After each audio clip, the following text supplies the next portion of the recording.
Hello again, YouTube. This is the username that nobody knows how to pronounce.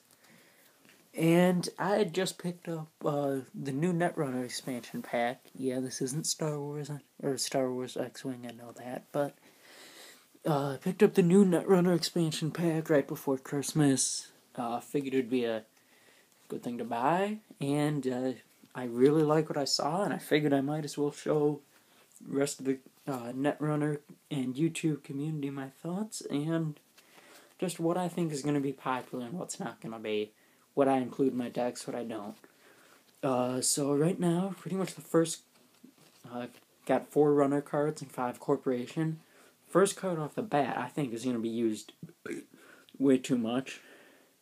We've got Mr. Wizard right here. He's number 1 in the corner. And he gets 3 credits for trash cards every turn.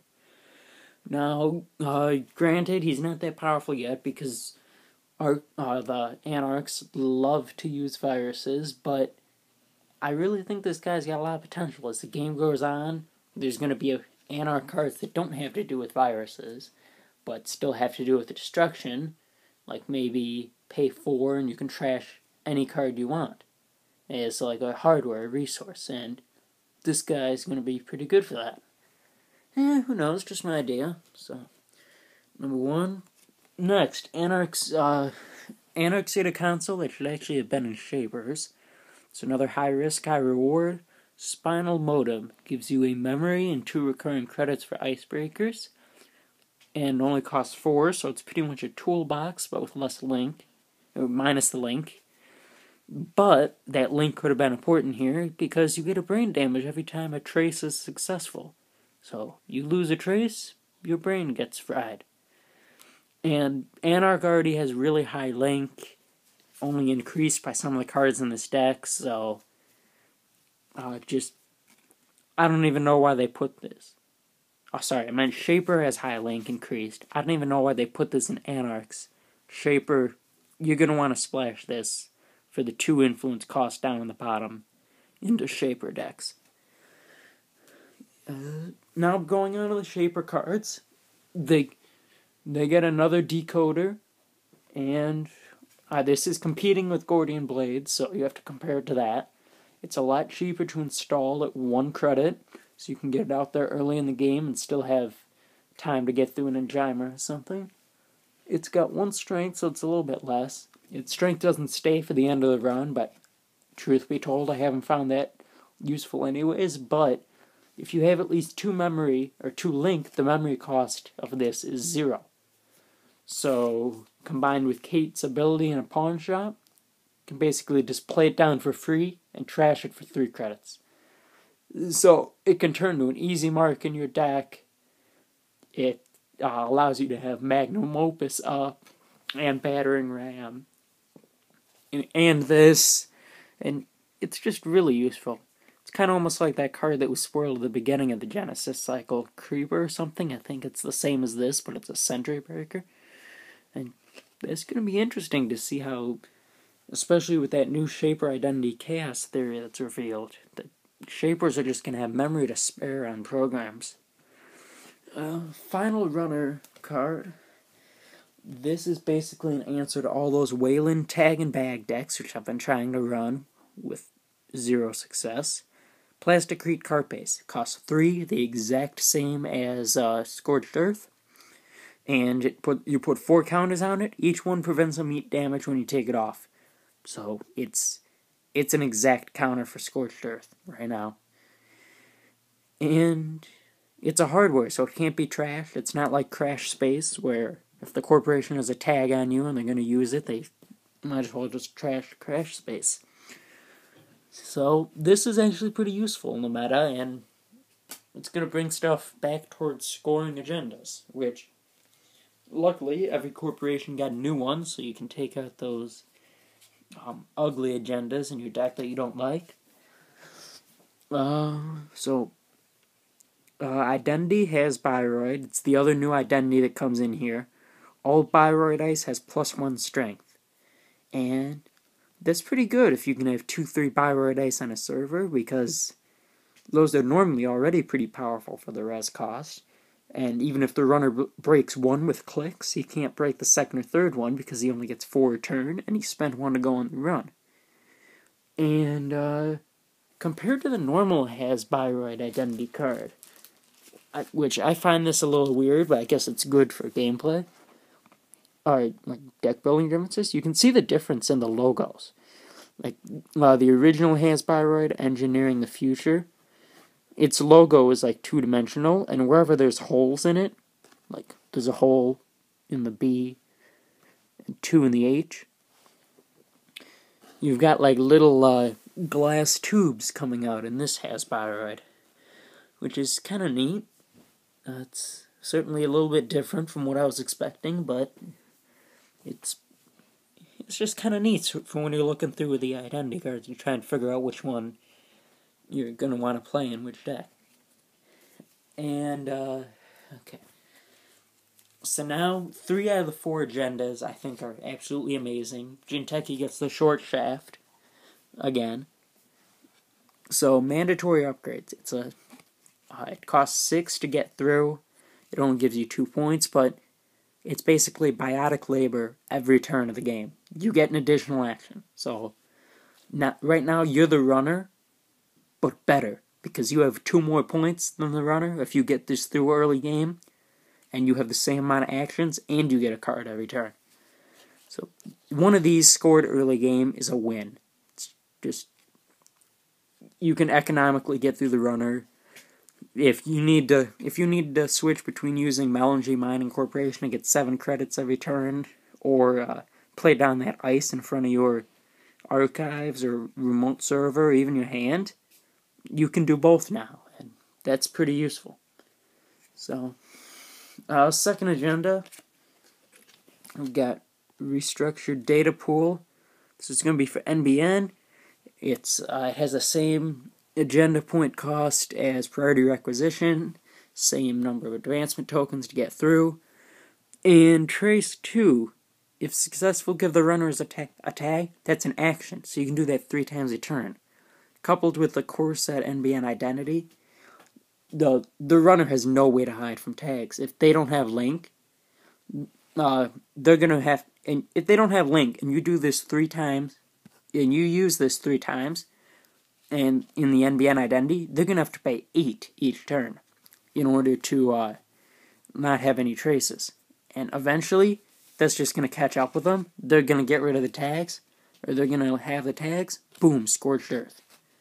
For a runner that's not expecting that and doesn't run the Plasticrete Carapace, which I showed earlier, this one, it's gonna be bad juju, man.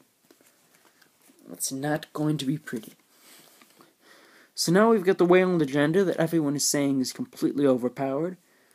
Wayland finally gets a 2-point agenda, so they can get into the scoring agendas, 2-3 of them range.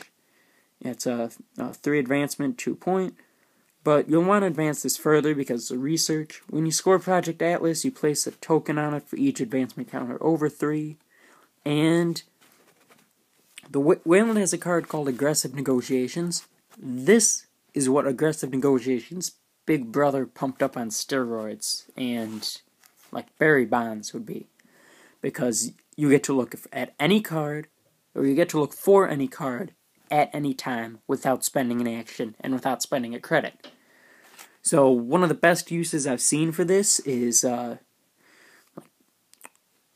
runner's running on HQ. Oh no, you have 1 card in your hand and they know it's an agenda. Just based on how you play, or they know. Boom, they're about to access HQ, pull 3 snares out of your deck into your hand. Let's see them try and get out of that one.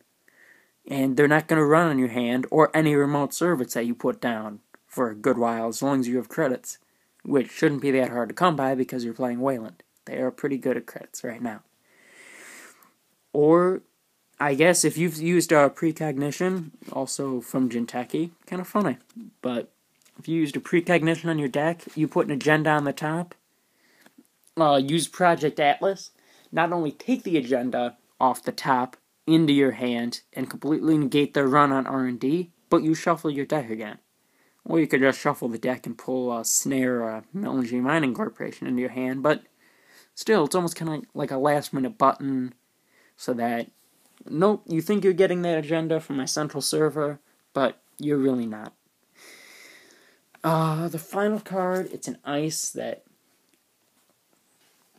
it says it's neutral, but it's pretty much just an NBN ice, because it's a tracer, so it's a tracer and it's cheap to res, and it's a trace that finally ends the run, so NBN is going to be happy about this, coupled with their TMI, Too Much Information Ice, which also is a barrier that ends the run, finally. NBN gets pretty powerful in this expansion pack, so, yeah, when you res Draco, you can pay X to make its strength X. So if you pay 5 when you res it, or 5 additional besides the 1 in the corner that you need to res it, that's its strength, 5. So it's almost kind of like a balancing act. If you make the strength too low, it starts out with a strength of 0, then it becomes just easy to get through. But if you make the strength too high, the runner's just going to take the trace, because it's only trace 2. And unless you're NBN or Wayland, you're not really going to do much with a trace. So this is kind of situational. I mean, I don't know why they made the neutral ice, but I could see it being used in certain corporations. And those are really like the 5 most powerful cards I see changing up how people play and what lies ahead. But my final thoughts on who got stronger, who got weaker, and what to buy. Well, Anarchs and Haas-bioroid both got stronger, because they got 4 cards, everyone else got 2. Criminals, they kind of got the short shaft, because they got a Code Gate Breaker, which is, I have it right here. It's called Peacock, but it's really inefficient, just as normal criminal Code Gate, or criminal stuff is. I mean, literally, it looks like another crap copy of Aurora. Aurora. Because it's, it actually is a copy of Aurora. There's 2 to break a subroutine, 2 for +3 strength. It has 1 memory and 3 cost. So, I don't see this being used very much. I mean, I guess it has 2 strength, which makes it a little good, so you only have to boost it once, and it'll get up to 5 and break almost anything, but yeah, Criminals got the short shaft. Shapers stay about the same, because, I mean, people play them, they're just the starter, but they didn't get too powerful, so I expect to see a few more Anarchs.